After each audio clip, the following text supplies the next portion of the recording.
LB నగర్లో pre launch పేరిట real estate సంస్థ మోసానికి పాల్పడుతున్న ఘటన హైదరాబాద్ ఎల్బీ నగర్లో వెలుగులోకి వచ్చింది. అయితే దీంతో బాధితులు ఎల్బీ నగర్ పోలీస్ స్టేషన్కు చేరుకుని పోలీసులకు ఫిర్యాదు చేశారు. కృత్రిక డెవలపర్స్ ఎండీ శ్రీకాంత్ రెడ్డి సరూర్ నగర్, బోడుప్పల్, తట్టి అన్నారం ప్రాంతాలలో ప్రాజెక్టులు చేస్తున్నామని నమ్మించి ఒక్కొక్కరు నుండి 50 లక్షల నుంచి ₹1 కోటి వరకు వసూలు చేశారని బాధితులు తెలిపారు. పర్సనల్ లోన్లు తీసుకుని పెట్టుబడులు పెట్టిన బాధితులు ఇప్పుడు అప్పులు కట్టలేక ఇబ్బందులు పడుతున్నామని ఆవేదన వ్యక్తం చేశారు.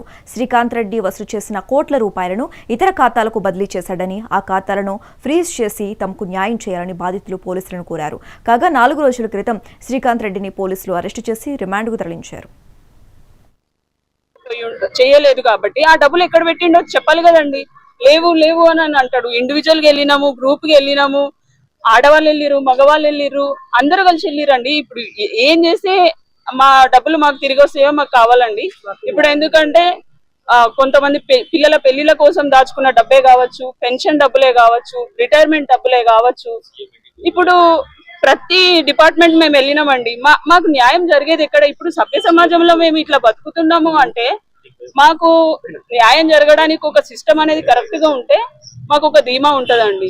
అది పోలీస్ సిస్టమే కావచ్చు, పొలిటికల్ సిస్టమే కావచ్చు, ఇంకే సిస్టమ్ అయినా కావచ్చు. అవి ప్రాపర్ గా ఉంటే ఈ రోజు మాకు ఈ దుస్థితి ఉండేది కాదండి.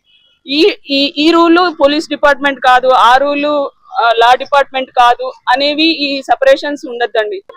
చేయలేదు. మాకేం చెప్పాడంటే అక్కడ ల్యాండ్ చూపించాడు. ల్యాండ్ దగ్గరికి వెళ్ళాం హేమానగర్. చూస్తే అంత కన్స్ట్రక్షన్ డిగ్గింగ్ వర్క్ కూడా స్టార్ట్ అయింది. తను చెప్పారు 120 మెంబర్స్ అలా రిజిస్టర్ అయిపోయారంటే నెక్స్ట్ బ్యాచ్ రిజిస్టర్ చేస్తామని చెప్పేసి వాళ్ళు చెప్పారు.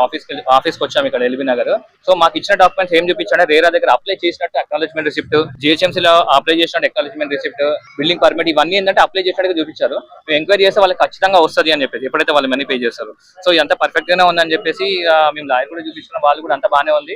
అంత బాగా ఇన్వెస్ట్ చేసిన తర్వాత ఏంటంటే ఇంకా మెల్ల రిజిస్ట్రేషన్ చేస్తాం, ఏప్రిల్లో చేస్తాము, మేలో చేస్తాం అని చెప్పేసి ఒకరిని కలవనీకుండా చేశాడు. మాకు స్టార్టింగ్ లో వాట్సాప్ గ్రూప్ పెడతాము, మీకు ఇంటిమేషన్ ఇస్తాం అందరికి అప్డేట్స్ అని, కానీ ఎక్కడ ఏది జరగలేదు. సో దాని తర్వాత నాకు 6-7 మంత్స్ తర్వాత అప్పుడు వీళ్ళందరూ పరిచయం అయ్యారు. ఒక దగ్గర ఇన్సిడెంట్ అక్కడికి వచ్చిన తర్వాత వాళ్ళు అక్కడ గోడ మీద రాశారనమాట, ఏది ఇది ఒక ఫ్రాడ్ అని చెప్పేసి. అప్పుడు మేము రియలైజ్ అయినా ఇది ఒక ఫ్రాడ్ అని చెప్పేసి వాళ్ళ ఇంటికి ఇది ఇక్కడ నాగోల బండ్లగూడలో వాళ్ళ హిందూవర్ అనేలా విల్లాలో ఉంటున్నాడు. అక్కడికి అందరు వెళ్ళిన తర్వాత ధర్నా చేస్తే వాడు అక్కడి నుంచి అవ్వడము, మధ్యలో రావడము, మాకు చెప్పడము, మీకు ఇస్తాను, అది ఇస్తాను, ఇది ఇస్తాను అట్రాక్ట్ చేయడము, మాటలతోని వాట్సాప్ లో చెప్పడం అని మా గ్రూప్ లో చెప్తున్నాడు. కానీ ఎటువంటిది ఏం చేయలేదు. కృతిక ఇన్ఫ్రా డెవలపర్స్ అని 2020లో స్టార్ట్ చేసినండి.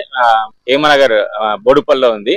దీనిలో ఒకరికి తెలియకుండా ఒకరి దగ్గర లక్షలు కోట్లు వసూలు చేసిండు. దగ్గర 90 కోట్లలో కొంతమందికి అంటే ఉన్న ల్యాండ్ ని 110 మందికి యూడిఎస్ చేసి వదిలేసిండు. దాని తర్వాత మేము దగ్గర తెలిసింది 60 మంది ఉన్నాం విక్టిమ్స్. ఎవరికి కూడా న్యాయం చేయమంటే వాడు ఇక రేపు ఎల్లుండి 2 నెలలు అని చెప్పి ఇప్పటి వరకు తీసుకొచ్చిండు. ఇన్ని సంవత్సరాలు అవుతుంది. ఫస్ట్ ఎఫ్ఐఆర్ వచ్చేసి సరూర్ నగర్ లో 2004 9th month 2004 లో ఎఫ్ఐఆర్ అయింది. 24 లో ఎఫ్ఐఆర్ అయింది. 25 లో 8th month లో నుంచి స్టార్ట్ 5th month లో ఒక ఎఫ్ఐఆర్ అయింది ఎల్బీ నగర్ లో. తర్వాత చైతన్యపురిలో 2 ఎఫ్ఐఆర్లు అయినాయి. మేడిపల్లి లో ఒకటైంది. డిఫరెంట్ పిఎస్ లో నుంచి ఎఫ్ఐఆర్లు అయినాయి కానీ ఇంతవరకు అరెస్ట్ కాలేదు. Last Friday SOT Saroor Nagar వాళ్ళు అరెస్ట్ చేసి ఎల్బీ నగర్ పిఎస్ కి హ్యాండ్ ఓవర్ చేసిండ్రు. వాడిని రిమాండ్ లో తీసుకున్నారు. వాళ్ళు విచారిస్తున్నారు. దాని గురించి మాట్లాడడానికి పిఎస్ కి వచ్చాము. ఇప్పుడు కలిసిన నర్సయ్య గారు దాని గురించి మేము చేస్తున్నాము, మా ప్రయత్నం చేస్తున్నాము. మేము ఇంకా మిగతా వాళ్ళది కూడా చేస్తాము, తప్పకుండా చేస్తాము, మీకు న్యాయం అని చెప్పారు. కృతిక ఇన్ఫ్రా డెవలపర్స్ అని 2020లో